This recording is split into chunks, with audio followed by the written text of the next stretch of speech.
Hey, welcome back to Cards and Comics. Today I'm going to do a vintage sports card update, and um, I have gone through a lot of the databases and mostly eBay, but VCP as well.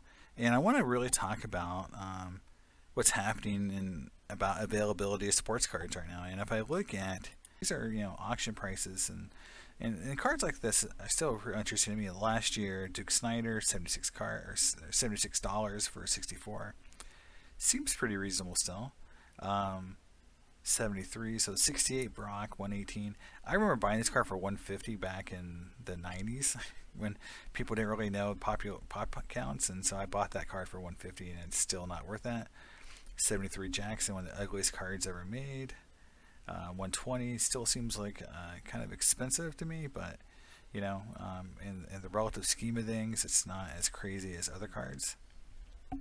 A lot of 68 football, people putting sets together, so sometimes commons will go kind of nuts. There's a 68 Gale Sears, number 75. So let's look at that card up. 68 Gale Sears. So I'll move to football, 1968 Sayers, and just see what it looks like, because that seems high to me, but maybe it's not. So the price of that card was $520, and yeah, $520 was pretty high, and the next card sold for $370, so $150 difference in just one sale. Before that, the card was bringing $400, so $520 was a pretty aggressive sale. So scrolling on down, yeah, that was kind of out of the place. So someone's got a nice set break here. 68 Seaver. This is a really cool card because it's really his first card by himself. I really been wanting to get this card. I believe I have one copy of this card, but I don't think it's an 8. I think it's a 7. So 1968 Topps Seaver, and I will switch it to baseball. And in an 8, this card, wow, somebody got a great deal. Look at that card, $549. So it sold for over $700 in September of this year. It sold 3 times close to $700, 4 times. Then that 376, 395, then 487. So the person here who got this card for 395 got a good deal. So good on you, sir. That was some good pricing for you.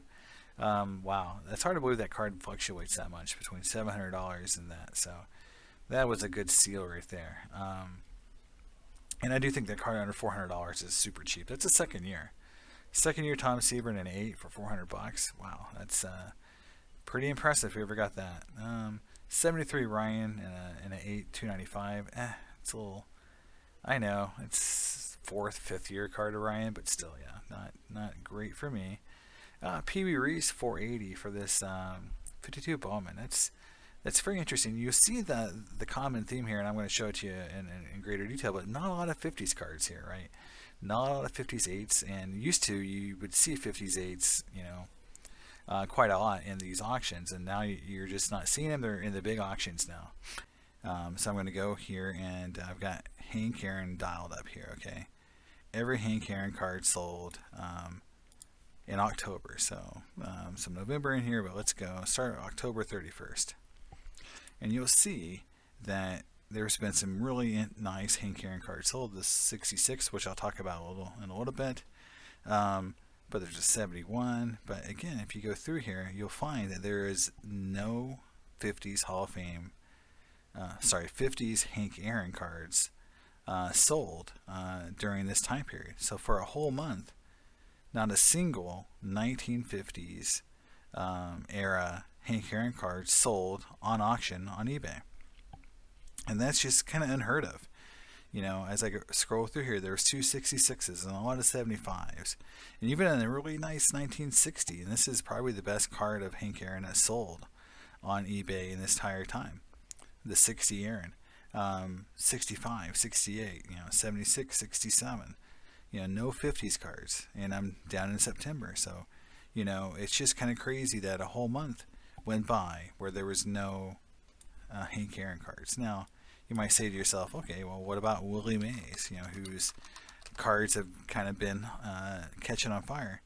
I go to Willie Mays, start October 31st for PSA 8s.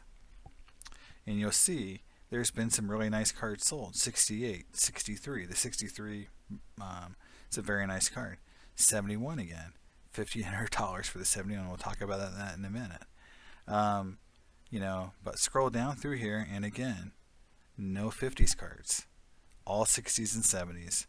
And so what I'm telling you is that these 50s cards, and these are reprints, these 50s cards, again, this is a 4,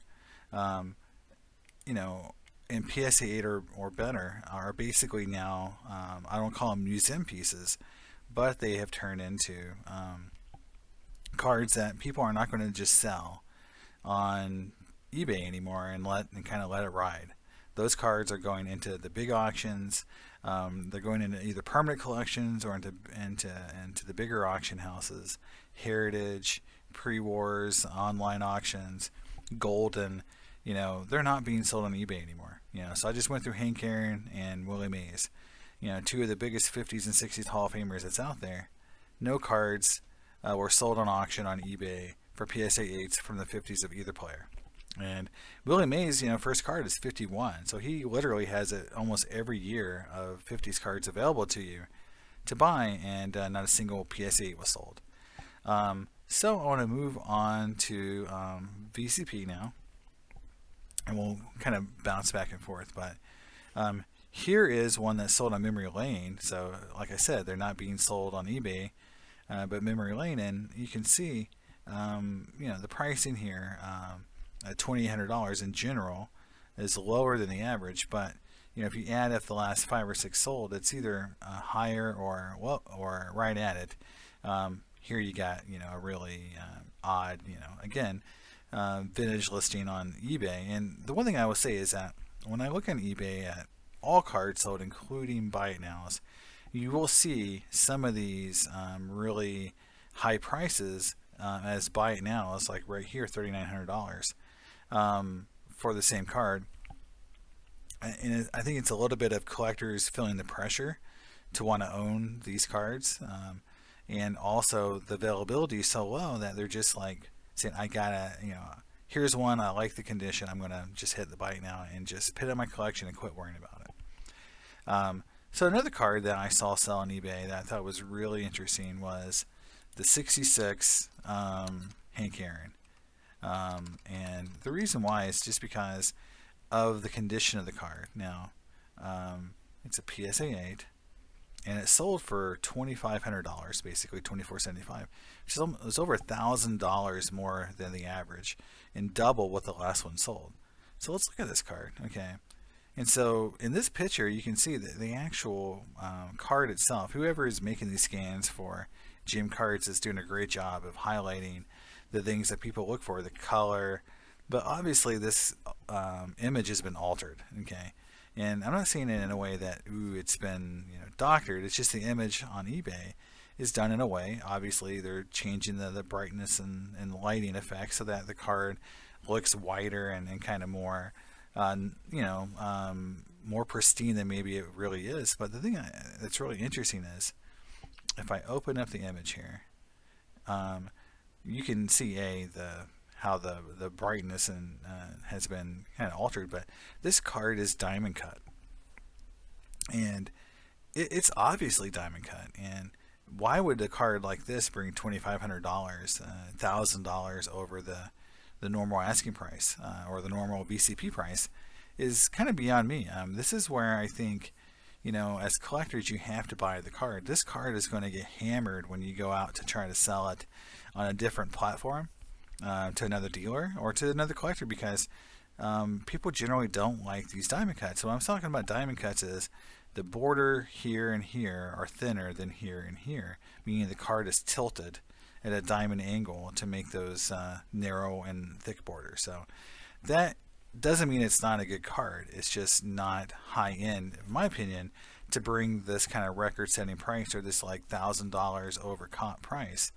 I would not buy a card that was diamond cut. So some other things I've been noticing in the vintage pricing is 71 tops. So 71 tops are getting to be a very interesting mix of cards. So let's go to that maze that we just saw, right? 71 tops Willie Mays. And you can see in PSA 8, the average price for the cards is around $1,500. That one brought $1,526, and so you can see $1,500 if you just kind of eyeball it a little bit. And there was a lot of heritage auction sales. You can see that they're bringing around $1,500. Now, I mentioned 50s Hall of Famers aren't being sold very often on eBay.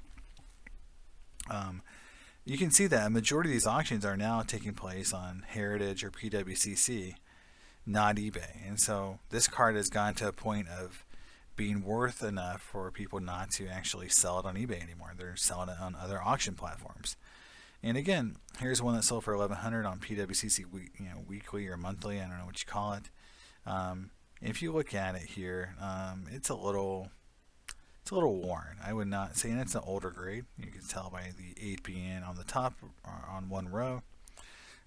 With that weird, I call it like the robotic font. I don't know what kind of font it is, but to me it looks like kind of like something from a dot matrix printer from the 80s. And so this is not a high-end 8, and I can tell people didn't think it because they didn't pay a lot for it. This one was a little nicer, not as chewed up on the edges, and it's an older grade, but it's not as old. So, but again, brought $1,500. So now, $1,500 is a good number to remember, because if I go to 1971 Topps Ryan, look for the Nolan Ryan card, I can see it's bringing right at $1,500. In fact, $1,475 was the last one sold on eBay. Very interesting. Another thing too is these PWCC monthly auctions have been bringing not as high. And this 8 here from Nolan Ryan is a more recently graded card. I can't tell if it's truly diamond cut. Actually, I don't know. I can't. Maybe I open the image a little bigger. I can see if it's actually diamond cut, or if it's just how it's in the holder. And yeah, it's diamond cut, so that may have held it back a little bit. But it's interesting. I've seen a lot of these PWCC monthly prices, and they're below eBay prices. They're definitely below Heritage, so maybe that PWCC leaving the platform isn't really helping them. That's another thing that I've noticed a little bit. But that's a 71 Ryan, and it's around $1,500. So if I go to 1971 Clemente, I forgot the top, so I'll have to dig through these a little bit. Right here. And again, the price is a little higher than $1,500, but I mean, one sold for $1,500 in October. The last one on eBay brought $2,200. That's quite a jump there. Maybe it was really nice. Yeah, it was really nice. Just looking at it, it looks pretty good. But yeah, I mean, this card jumps everywhere. And that's another thing I want to bring up is some establishing that good top tier Hall of Famers in 71 sets are bringing around $1,500 for PSA 8s, and on average. So I just walk through Ryan, Maze, Clemente. However, in the same time frame of data, you'll see these spikes of $1,000, $1,500, where they bring $3,000 versus $1,500, and that's just how 71s roll. Randomly, you'll see these $3,000, $2,000 auctions, and they make no sense. So, 71 Topps is definitely one of those sets that really jumps around a lot. Like this. Let's look at the bench. There we go. And so again, the bench is bringing $1,565, but you see this big spike here in February of $3,758, then $2,400 in May. So this card has been bringing $2,400. Like I said, in May. Again, this card has been bringing right around $1,500, so $1,650 and $1,576. So now other cards from the set that bring a little bit more. So for the 71 Topps Rose, so the Pete Rose is bringing a little bit more. So it's bringing around $1,700, so a little bit more. But it's brought below $1,500 before too. But in general, it's been bringing $1,918, $1,919. So it's actually almost hitting the $2,000 mark.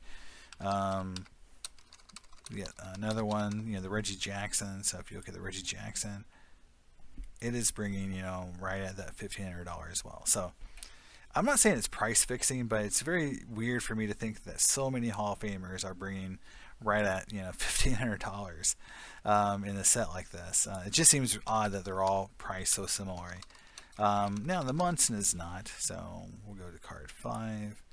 The Munson has definitely gone down in price from this high at 5,000 to the last one sold in October at $3,751. About a $2,000 drop in price from April, but still consistently over $3,000. And so $3,000 to $4,000 for this card. So it's definitely kept that premium status.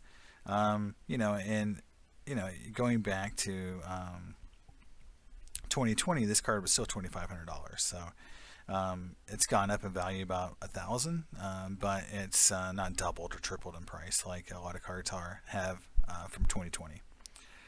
All right, so that's a 71 set, and the other thing I wanted to bring up was looking at Willie Mays cards in general. So I looked at the 57.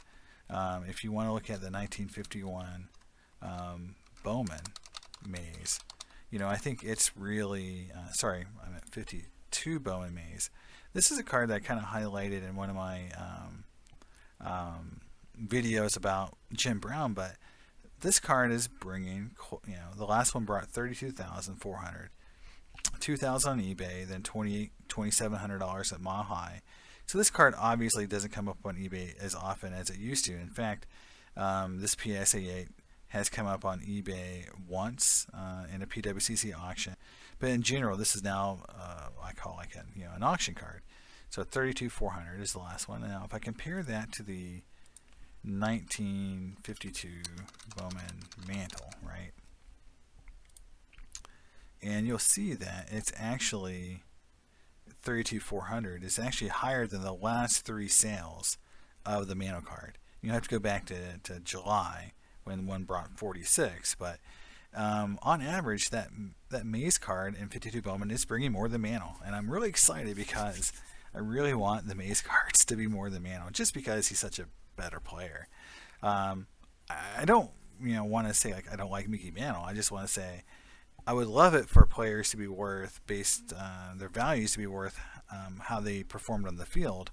For Willie Mays to start gaining ground on just 1 or 2 cards is great. It just shows that there's a huge runway there for Maze cards to gain in value, because I firmly believe that they're undervalued. And if you compare him to like a Mickey Mantle, in some cases Mantle cards are 2 or 3 times higher than Maze for certain sets. So for the same grade. So I feel like this is a good example of a card that is rare. Now the 52 Bowman Maze is a lot shorter print run. It's got 78s versus I think 123 or something for the Mantle.